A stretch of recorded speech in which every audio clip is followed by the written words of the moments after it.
I remember I got one story actually. My housemate in Birmingham, she was starting up a fanzine, and she asked me one. I think it was like during like a BBC radio music week in Birmingham or something. We had like loads of really shit hot bands coming in like this 1 week period, and I think System of a Down were coming through.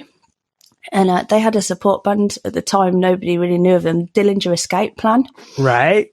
And my mate was like, "Oh, can you try and get me an interview for this band for my fanzine?" So I was like, "Oh, well, I don't know. I'll see what I can do." But I managed to like wangle it and like spoke to my managers and they were up for it. So we went and like did this interview.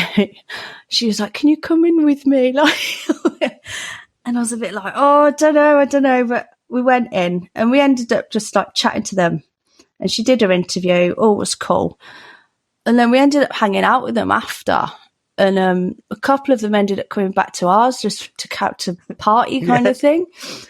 And it was so funny because our housemate was a massive Dillinger, like another one of our housemates. He was a massive Dillinger Escape Planner fan, but he didn't know what the members looked like, evidently, because we brought them back, and then we were like, "Oh, you right, Rich?" And he was just like, "Yeah." He's like, "Oh, how did Dillinger go down?" Because they were like, at the time they were so like off the scale different. And he was Ben Wyman, the guitarist, was kind of stood next to me. I was just like, "How did Dillinger go down, Ben? How did they?" Ben was like, "Yeah, all right," trying to put on an English accent. And then like Rich was kind of like, "Oh, cool." And I'm like, "Yeah." Anyway, this is Ben from Dillinger.